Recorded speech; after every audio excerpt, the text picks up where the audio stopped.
Assalamualaikum warahmatullahi wabarakatuh.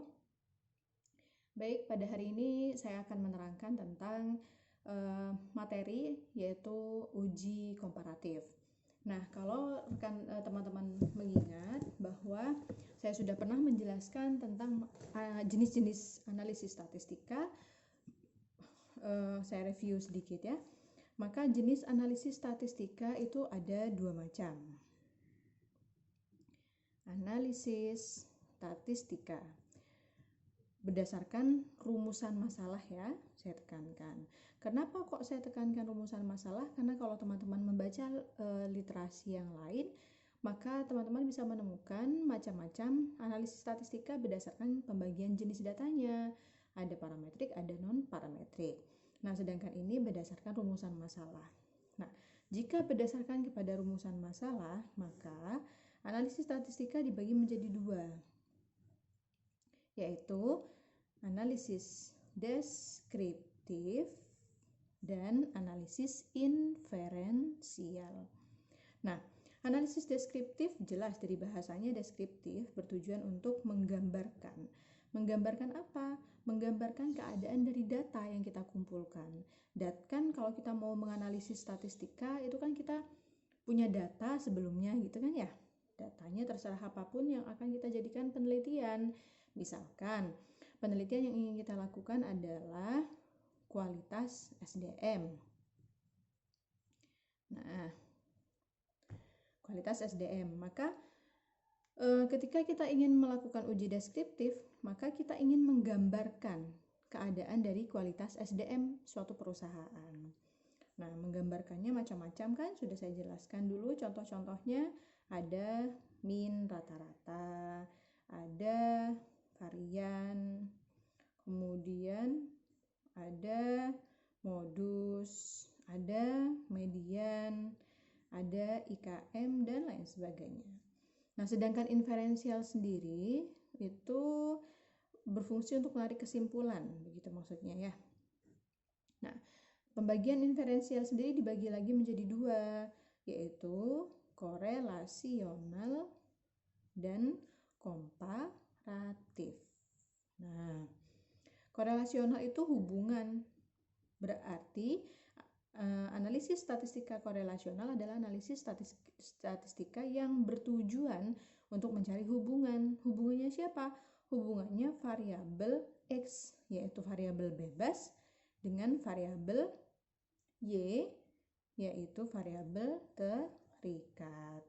Nah, contoh-contoh dari korelasional itu seperti apa? Yang sudah pernah kita pelajari beberapa minggu yang lalu, ada yang namanya product moment.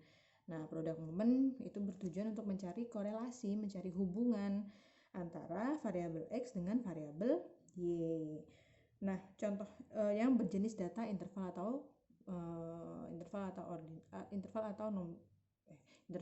rasio, Contohnya seperti apa? Misalkan judulnya sekarang adalah hubungan atau pengaruh kualitas SDM dengan kualitas lembaga keuangan. Nah, misalkan begini. Kemudian, nah, hubungan kualitas SDM dengan kualitas lembaga keuangan. Di sini pada korelasional kita kan namanya hubungan, berarti harus minimal ada dua variabel atau dua objek penelitian. Variabel itu objek penelitian ya. Nah, dari judul ini manakah yang dimaksud dengan objek penelitian? Nah, yuk, objek penelitian itu fokusnya kita. Kita mau fokusnya kemana pada judul ini? Hubungan kualitas SDM dengan kualitas lembaga keuangan. Kita akan fokus ke kualitas SDM dan kita akan fokus ke kualitas lembaga keuangan. Bu, kenapa bukan fokusnya ke hubungan? Ini adalah analisisnya. Nah, analisis hubungan berarti analisis korelasional. Sedangkan apa yang akan kita hubungkan? Yang akan kita hubungkan yaitu kita akan fokus ke kualitas SDM, maka ini menjadi objek penelitian. Akan fokus juga ke kualitas lembaga keuangan, maka ini juga menjadi objek penelitian. penelitian. Objek penelitian akhirnya disebut dengan variabel, begitu ya. Nah, variabel manakah yang memiliki kan variabel ada dua, variabel bebas dan variabel terikat, begitu kan ya. Nah, variabel manakah yang memiliki pengaruh terhadap variabel yang lain? Variabel itu disebut sebagai variabel bebas. Nah, variabel bebas adalah variabel yang memiliki pengaruh terhadap variabel yang lain. Maka mana kira-kira yang memiliki pengaruh? Kualitas SDM, berarti kita harus pakai logika berpikir ya. Kualitas SDM, SDM-nya siapa? SDM-nya karyawan.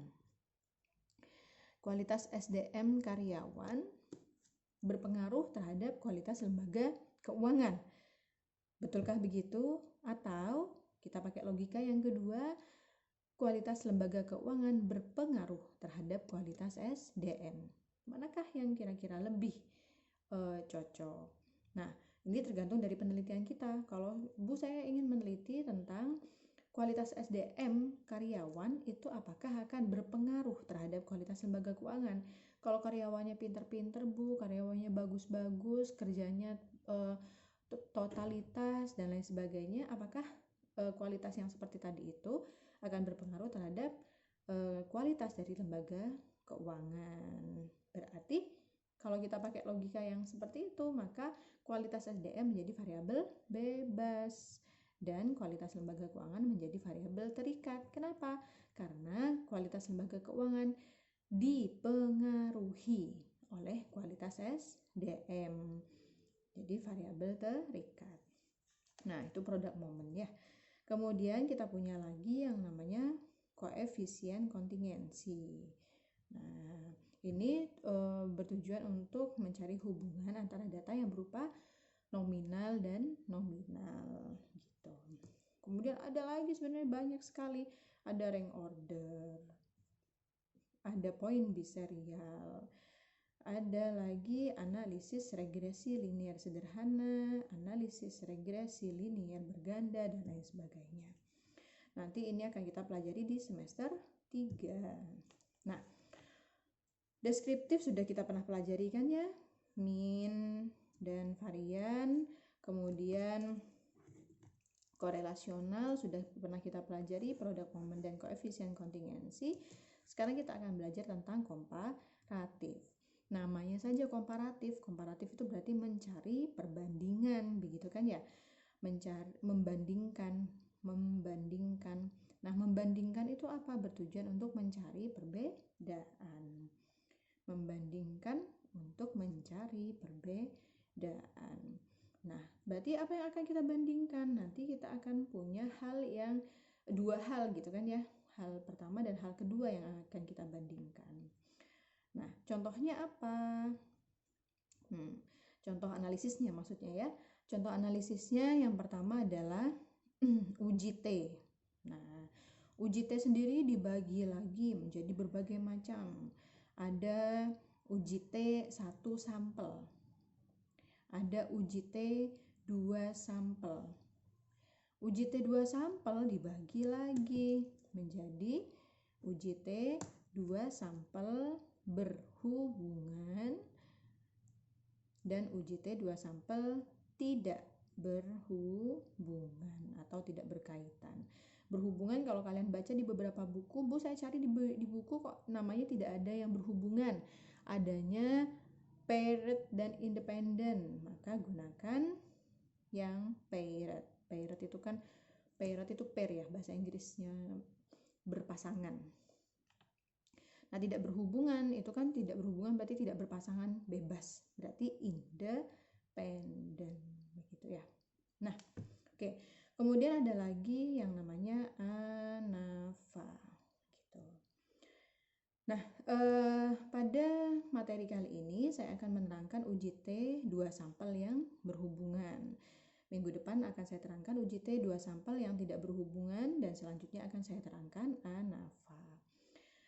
Satu sampel nanti saya akan terangkan menggunakan SPSS saja ya, karena materi kita sudah hampir habis, jadi satu sampel kita pakai yang SPSS saja.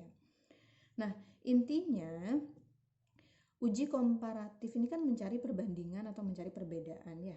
Nah, pada uji T1 sampel itu berfungsi untuk menguji kebenaran suatu statement. Maksudnya begini. Misalkan seorang menteri. Nah, kasusnya saat ini yang sedang marak adalah COVID. Nah, seorang Menteri Kesehatan mengatakan bahwa kenaikan kasus COVID dalam satu hari di Indonesia adalah 500 misalkan. Nah, kita akan menguji apakah statement yang diungkapkan oleh Menteri Kesehatan itu yang mengatakan bahwa kenaikan kasus COVID setiap harinya adalah 500 itu apakah benar atau tidak. Maka kita akan menguji, jangan-jangan enggak tuh, jangan-jangan bukan 500, jangan-jangan lebih dari itu, atau jangan-jangan kurang dari itu. Nah, untuk menguji hal tersebut, maka kita bisa menggunakan uji T1 sampel. Dengan cara kita mengumpulkan sampel, mengumpulkan data beberapa hari, misalkan terserah kita mau mengumpulkan misalkan 30 data per hari, tanggal 1 berapa kenaikan, tanggal 2 berapa, tanggal 3 berapa. Nah, kemudian kita akan menghitung menggunakan uji T1 sampel, kemudian nanti akan kita tarik kesimpulan apakah betul kenaikan kasus COVID setiap harinya di Indonesia adalah 500 kasus, begitu. Itu fungsi uji T1 sampel. Nah, sekarang kita masuk ke uji T2 sampel. Ada uji T2 sampel berhubungan dan uji T2 sampel tidak berhubungan.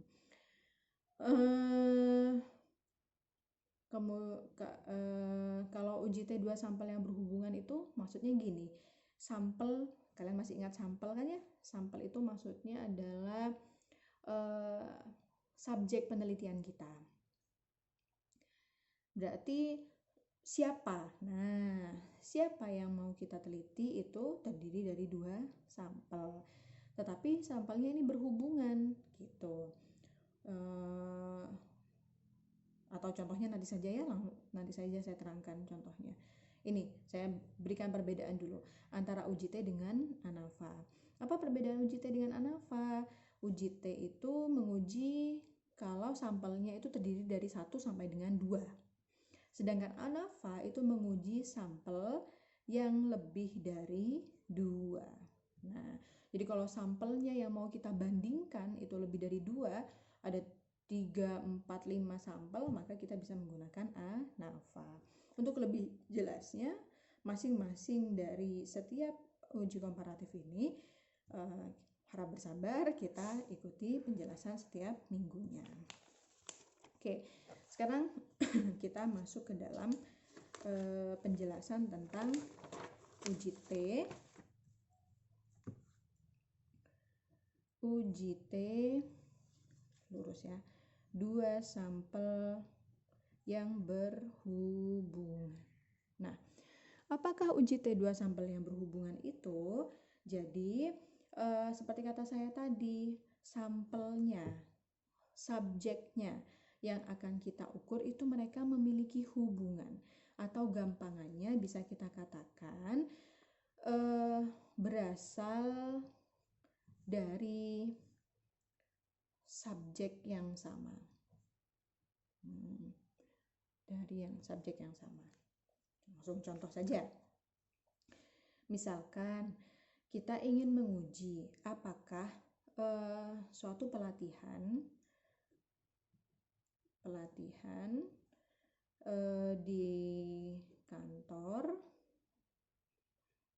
atau di lembaga keuangan, saya singkat lembaga keuangannya, pelatihan di lembaga keuangan syariah dapat meningkatkan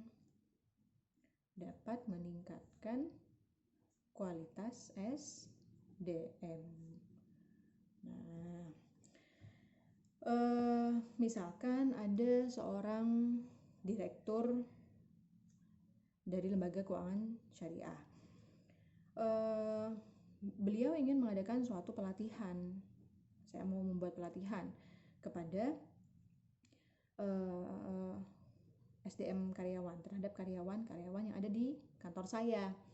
Nah, harapan dari si direktur ini, adanya pelatihan ini dapat meningkatkan kualitas SDM karyawannya. Nah, tetapi kan setelah itu dilaksanakan kan ya, di pelatihan dilaksanakan. Nah, pelatihan yang dilaksanakan tersebut harus diukur. Kemudian, apakah betul pelatihan yang sudah dilaksanakan tadi dapat meningkatkan kualitas SDM? Jangan-jangan pelatihan sudah dilaksanakan tapi ternyata kualitas SDM-nya tetap saja tidak mengalami kenaikan, seperti itu. Nah, maka harus kita ukur untuk melihat kalau ternyata hasilnya pelatihan ini efektif meningkatkan kualitas SDM, maka pelatihan perlu dilakukan secara intensif per sekian bulan sekali. Tapi ternyata jika hasil pelatihan ini tidak meningkatkan kualitas SDM, maka perlu ada perbaikan. Kenapa kok kira-kira pelatihan yang sudah dilaksanakan tadi tidak dapat meningkatkan kualitas SDM?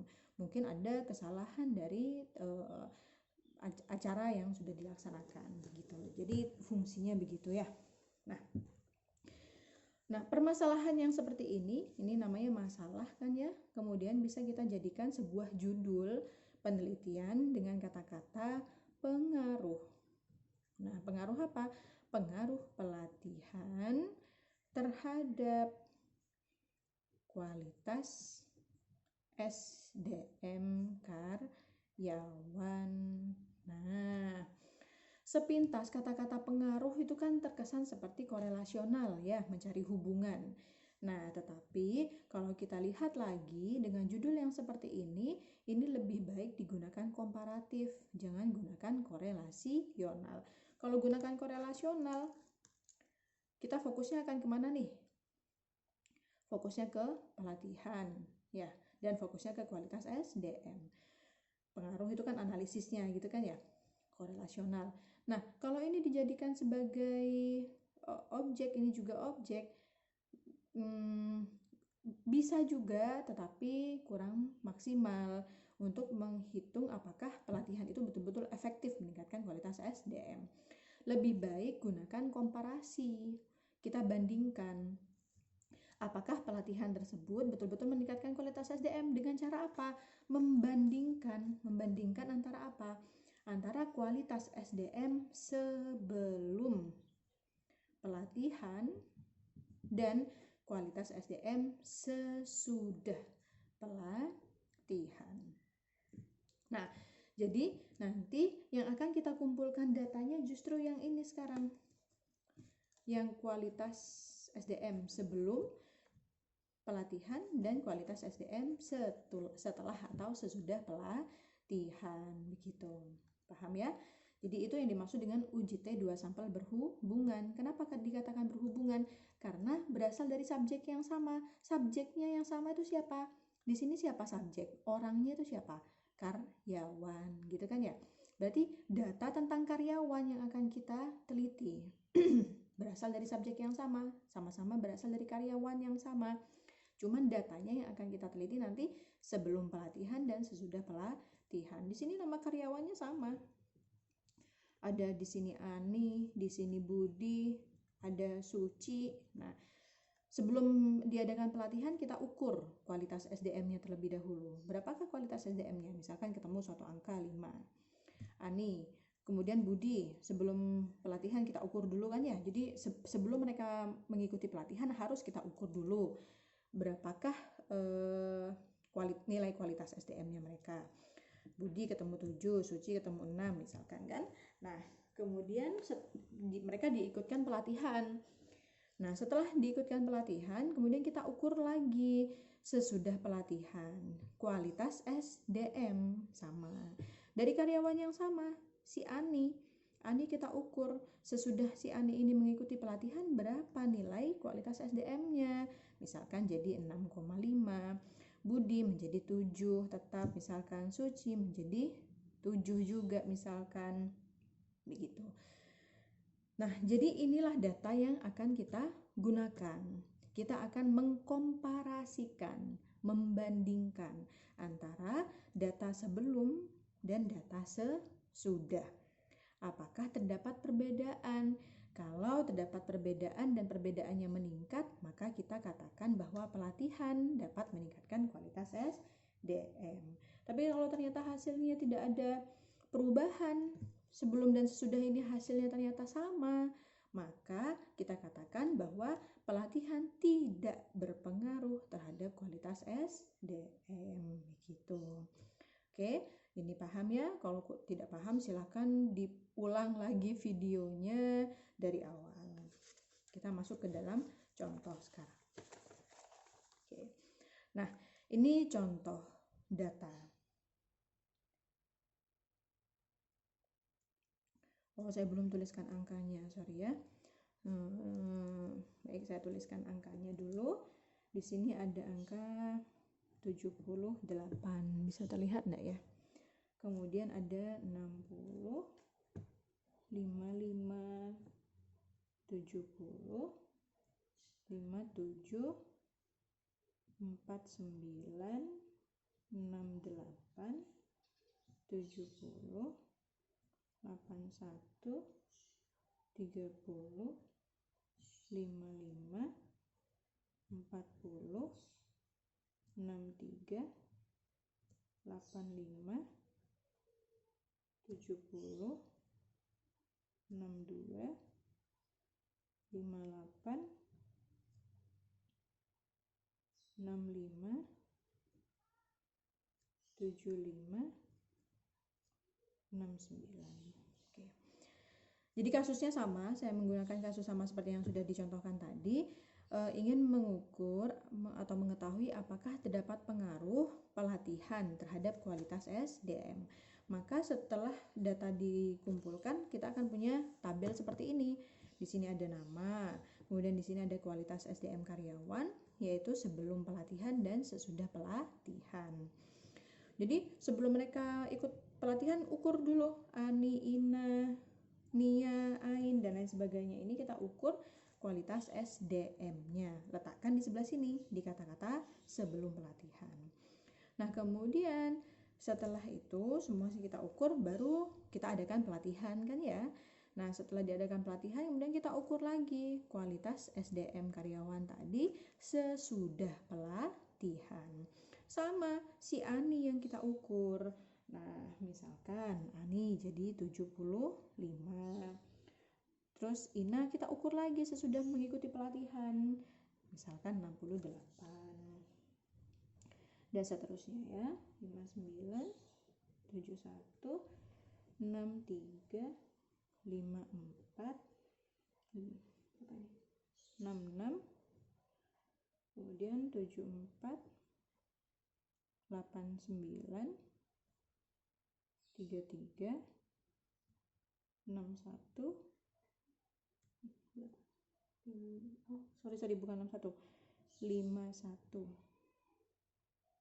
50, 68, 83, 77, 69, 73, 65, 76, dan 86. Oke. Terlihat ya? Nah, setelah semua kita ukur, maka sekarang kita mulai menghitung apakah data sebelum dan data sesudah itu memiliki perbedaan. Nah, saya loncat ke sini dulu ya. Nah, saya akan menerangkan terlebih dahulu rumusnya. Rumus yang akan digunakan pada uji komparatif. Uji T, 2 sampel berhubungan atau PIRAT. Rumusnya kalau kalian baca di buku-buku juga banyak macam-macamnya. Jadi kalian tidak usah bingung mana ya. Yang penting intinya memang meskipun berbeda cara penulisannya tetapi intinya sama. Sigma D, kemudian N sigma D kuadrat minus dalam kurung sigma D kuadrat per N min 1. Oke. Ini adalah rumusnya. Penjelasannya apa? T ini adalah uji T, kemudian D ini adalah perbedaan atau selisih. Selisih antara apa? Data sebelum dikurangi data sesudah. Kemudian N itu apa? Banyak data. N itu selalu sama ya, banyak data. Oke. Sudah di rumus cuma ada T, ada D, ada N. Sigma ini apa? Jangan lupa sigma itu jumlah. Oke. Jadi di rumus yang dibutuhkan hanya mencari D, mencari sigma, mencari N, dan mencari D kuadrat. Nah, saya selalu tekankan bahwa ketika kita akan menghitung dari suatu rumus, maka yang perlu kita cari itu adalah hal-hal yang dibutuhkan pada rumus. Teman-teman tidak usah bingung. Bu, saya bingung mau mencari yang mana terlebih dahulu. Carilah yang dibutuhkan oleh rumus. Jadi kalau di rumus butuh D, maka cari D, yaitu selisih antara sebelum dikurangi sesudah. Di rumus butuh sigma D, maka cari sigma D, begitu. Oke, kembali ke soal. Nah, saya bilang kita pecahkan satu persatu. Untuk mencari T kita butuh D terlebih dahulu kan ya? D itu apa? Selisih. Maka kita harus mencari selisih dulu. Sudah punya belum nilai selisih? Belum kan ya? Maka kita carilah nilai D di sini. Saya tuliskan dengan D. Kemudian kalau saya pakai pulpen merah, terlihat nggak ya? Berarti kita selisihkan 78 kurangi 75. Nah, caranya begitu. 78 kurangi 75 sama dengan 3. Letakkan di sini. Kemudian 60 dikurangi 68. 60 kurangi 68 min 8. Jadi kalau minus tulis minus, plus tulis plus. 55 min 59 berapa? Min 4. 70 min 71 sama dengan min 1. Dan seterusnya begitu ya caranya mencari. Yuk, berarti saya langsung tuliskan saja hasilnya. 3 min 8 min 4 min 1 min 6 min 5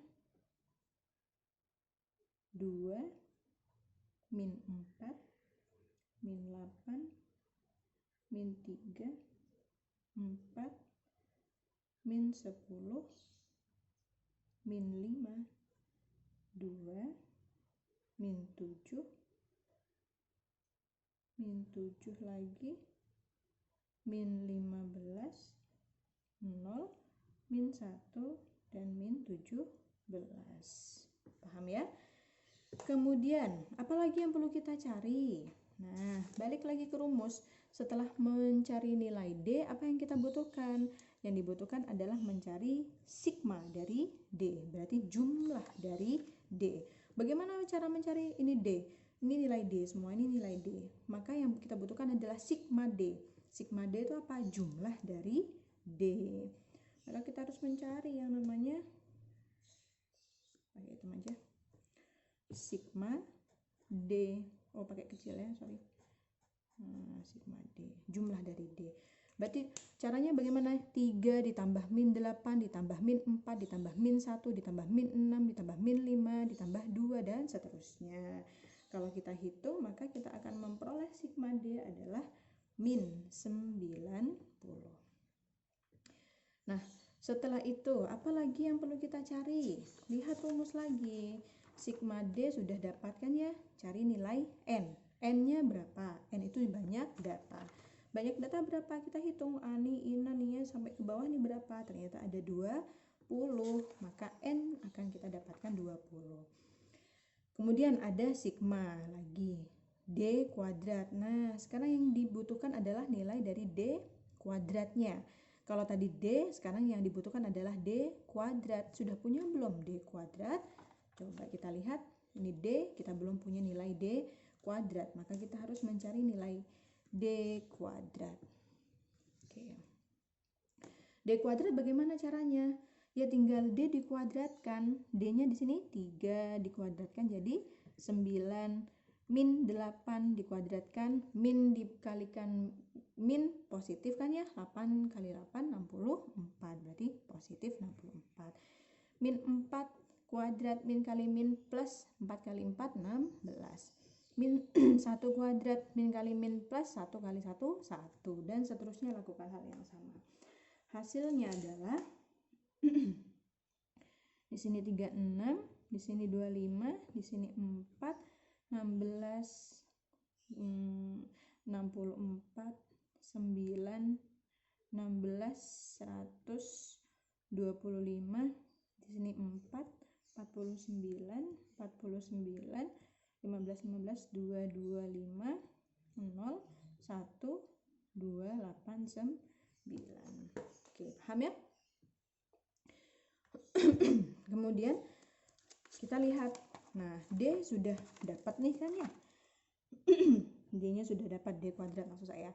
D kuadrat dibutuhkan apanya? Dibutuhkan lagi sigmanya. Maka kita perlu menjumlahkan semua D kuadrat. Ini D kuadrat 964, ini D kuadrat. Maka kita perlu mencari sigma. Sigma dari siapa? Dari D kuadrat.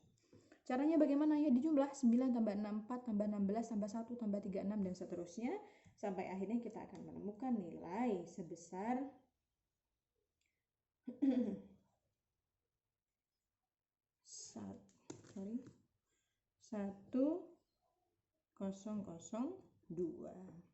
Oke. Kemudian ke rumus sebelahnya. Di dalam kurung kerjakan terlebih dahulu ya. Kita lihat di dalam kurung ada apa? Ada sigma D. Sudah dapat belum sigma D kita? Kita sudah pernah menghitung sigma D. Berarti kita sudah punya sigma D. Yang belum punya adalah sigma D ini dikuadratkan gitu. Beda antara sigma D kuadrat dengan sigma D dalam kurung kuadrat ya. Kalau ini karena tidak di dalam kurung, maka D-nya dikuadratkan terlebih dahulu. Setelah dikuadratkan, D kuadrat baru dijumlahkan. Kalau ini, hitung dulu yang di dalam kurung. Yang di dalam kurung apa? Sigma D.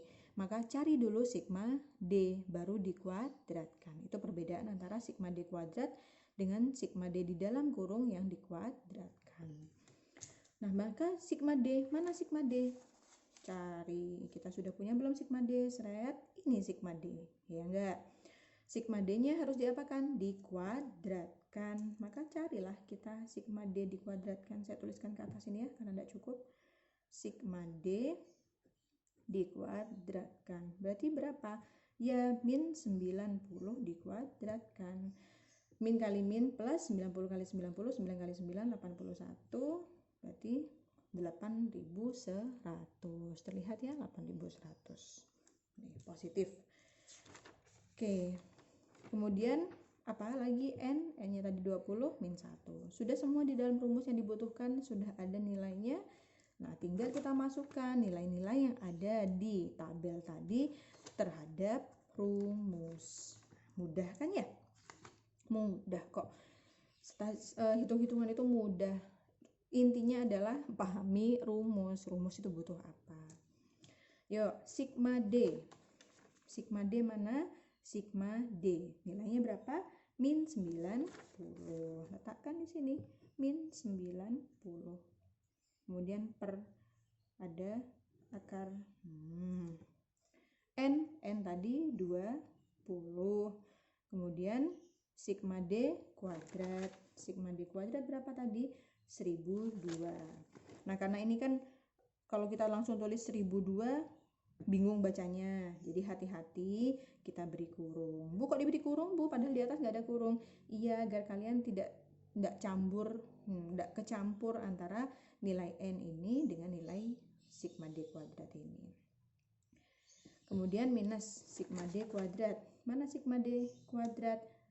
8.100. Nah, begitu kan ya, mudah. Kemudian jangan lupa dibagi dengan N-1, berarti 20 min 1. Ini akarnya sampai bawah ya, jadi sampai 20 min 1 ini kena. Jangan sampai akarnya berhenti di atasnya 20 min 1. Nah, tinggal kita hitung sekarang. atas tetapkan ya, karena dia sendirian, single, sendirian, dia biarkan saja dulu. Nah, yang perlu dihitung yang di bawah. Yuk, ada perkalian, ada pengurangan. Mana dulu yang perlu dikerjakan? Kerjakan terlebih dahulu yang perkalian. Berapakah 20 dikali dengan 1200? Berarti ini kerjakan terlebih dahulu ya. 20 kali 1002 sama dengan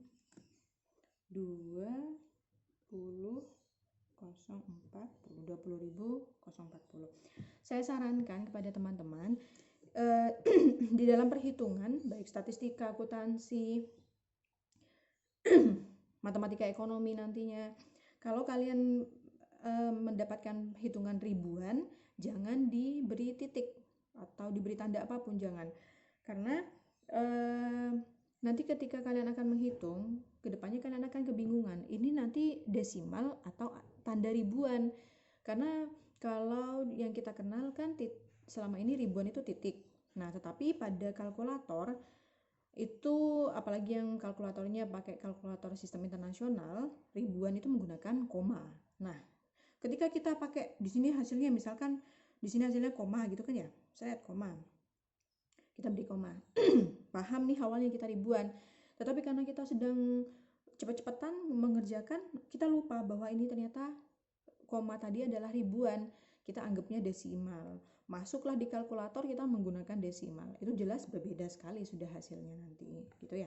Jadi kalau ribuan jangan tulis tanda apapun, baru kalau tandanya koma-koma desimal maksudnya ya 9,5, komanya itu tulis gitu.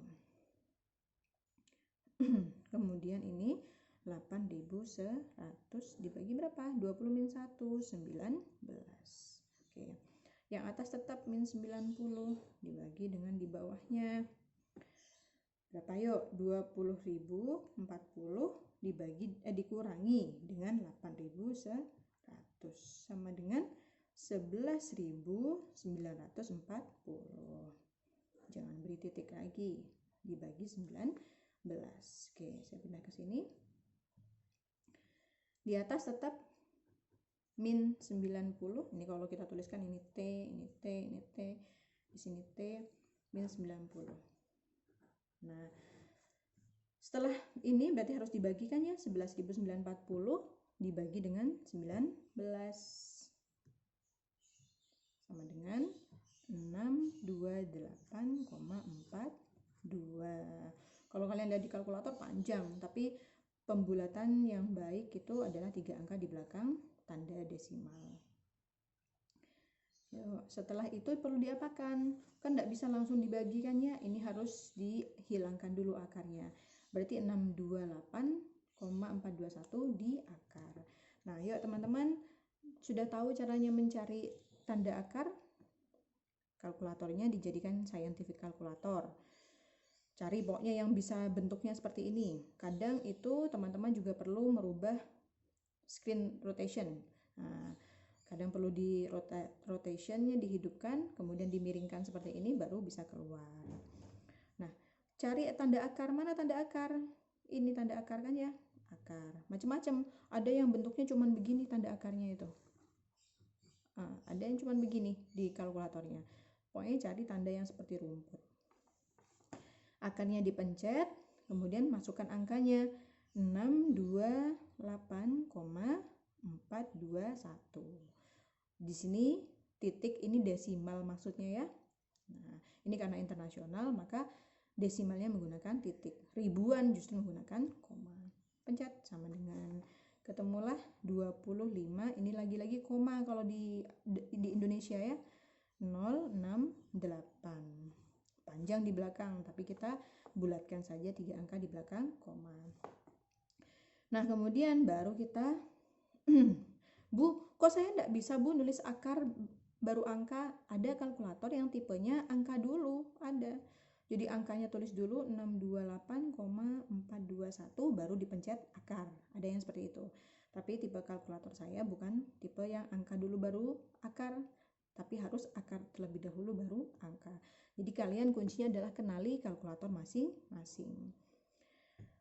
Nah, baru yuk kita hitung 90 dibagi dengan 25,068 sama dengan 3,590. Ingat ada minus. Nah, kok keluar minus, Bu? Minus dibagi plus sama dengan minus. Cuma di sini nggak usah kita masukkan minus ya. Oke, berarti hasil dari T hitung kita adalah minus 3,590. Nah, setelah kita melakukan analisis, yang perlu kita lakukan adalah menginterpretasi. Jadi kita pinter ngitung, tapi kalau kita tidak bisa menginterpretasi, kita tidak bisa memberikan penjelasan, maka min 3,590 ini tidak akan pernah punya arti apa-apa, ya enggak? Pinter ngitung, Bu, saya gampang kalau cuma ngitung, Bu, ketemu set. Nah, ditanyain apa maksudnya min 3,590? Nggak tahu, Bu. Kan akhirnya kasus kita untuk mencari apakah pelatihan itu berpengaruh terhadap kualitas SDM karyawan, nggak ketemu kan ya? Yuk. Nah, selanjutnya kita masuk ke penyusunan hipotesis. Hipotesis itu adalah anggapan sementara. Hipotesis yang kita bangun itu ada HA dan ada HO. HA itu ada pengaruh.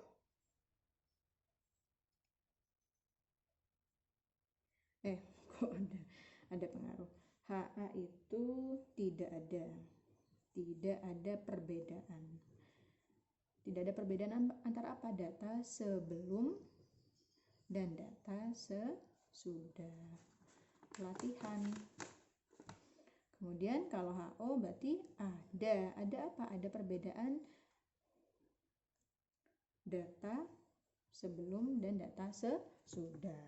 Oke. Ini hipotesis anggapan sementara kita. Mana yang mau kita terima? Ada perbedaan data sebelum dan sesudah atau tidak ada perbedaan? Nah, kita buktikannya menggunakan hasil dari perhitungan ini. Begitu ya. Nah, kemudian yang perlu kita lakukan adalah mencari T-tabel. Ini namanya T-hitung. T-hitung. Untuk menarik kesimpulan,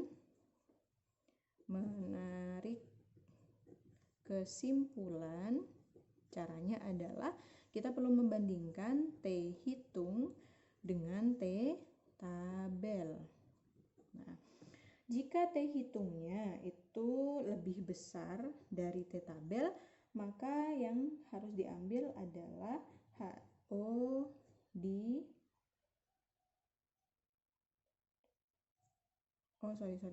ini ada perbedaan, H0 tidak ada perbedaan. Ini ya. Nah, kalau T hitungnya lebih besar, maka HA diterima. Kalau kebalikannya, Bu, misalkan setelah saya hitung, T hitungnya itu lebih kecil dari T tabel, bagaimana? Ya kebalikannya, berarti yang HA ditolak. Kalau HA ditolak berarti apa?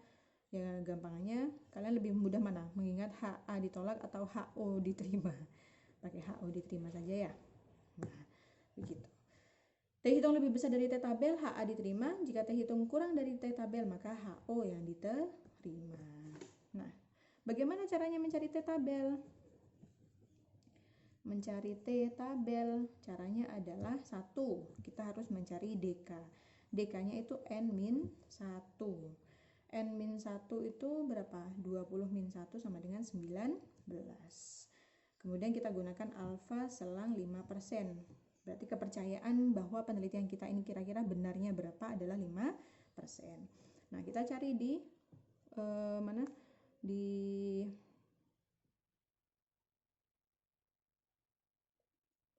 internet. Sebelumnya ini. Ketik di Google T-tabel. Nah, nanti akan keluar, banyak sekali kan T-tabel. Kita gunakanlah, terserah mau mana yang diambil. Saya gunakan yang ini saja. Nah, Bisa kalian lihat ya di sini T tabelnya ada yang di atas uji one tail, ada uji two tail. Kita gunakan yang uji two tail. Penjelasannya nanti saya jelaskan di semester 3 insya Allah kenapa kita pakai two tail. Pokoknya pakai yang two tail ya. 5% itu kan kalau dibuat desimal menjadi 0,05 kan ya, maka kita cari ini 0,5 bukan 0,05, bukan berarti ya, ini 0,2 bukan, ini 0,1 bukan, ini 0,05, maka kita akan menggunakannya 0,05. Sekarang kalian semester 2 pokoknya terima dulu saja, kita gunakan alfanya selalu 5%. Nanti di semester 3 kita akan lebih menjelaskan kenapa kok selalu menggunakan 5% dan mengapa menggunakan yang two tail atau uji dua pihak. Nah, di sini kita tarik antara garis 0,05, DK-nya tadi berapa ketemunya? DK-nya tadi 19. Nah, tarik. Kelihatan enggak? 19 seret ke 0,05.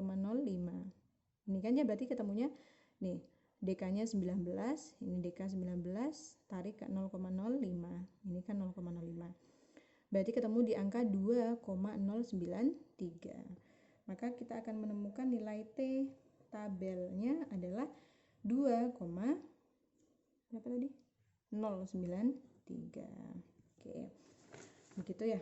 Nah, saya tuliskan di sebelah sini saja biar menjadi satu kesatuan. Langkah selanjutnya adalah menarik kesimpulan tadi. Nah, menarik kesimpulan. Yuk, T hitungnya berapa? T hitung kita akan bandingkan dengan T tabel. T hitungnya berapa? Kita pakai ini T hitung kan ya? Kita gunakan nilai positifnya. Berarti kita gunakan 3,590. Tulis di sini 3,590. Jangan pakai negatifnya, pakai positifnya. T tabelnya berapa? T tabelnya ketemu di ini tadi ya, 2,093. Bandingkan 3,5 dibandingkan dengan 2,09, lebih besar mana? Cara membandingkan ya, mulai dari yang pertama, 3 dibandingkan 2, lebih besar mana? Jelas lebih besar 3. Maka kita beri tanda lebih besar. Terlihat rumusnya tadi, jika lebih besar maka HA diterima. Apa maksud HA diterima tadi? Lihat di atas hipotesis. HA berarti ada perbedaan antara apa? Antara kualitas SDM sebelum dan kualitas SDM sesudah. Sesudah apa? Pelatihan. Begitu. Ya. Nah, maka bisa kita katakan bahwa apa tadi di judul yang masalah yang tadi. Nah, kita bisa menilai bahwa apakah terdapat pengaruh pelatihan terhadap kualitas SDM. Maka karena tadi keputusannya apa? HA diterima, ada pengaruh, maka kita putuskan bahwa ada pengaruh pelatihan terhadap kualitas SDM karyawan. Begitu. Oke, bisa dipahami. Nah, demikian contoh dari uji T. Maka berarti pelatihan dikatakan efektif, dapat memberikan pengaruh terhadap kualitas SDM karyawan. Maka perlu diadakan pelatihan yang berkesinambungan. Begitu. Demikian penjelasan tentang uji T, 2 sampel berhubungan. Semoga bermanfaat. Jika kurang paham, silakan diulang-ulang video ini. Jika masih belum paham lagi, silakan tanyakan ke saya. Akhirul kalam, wabillahi taufiq wal hidayah. Wassalamualaikum warahmatullahi wabarakatuh.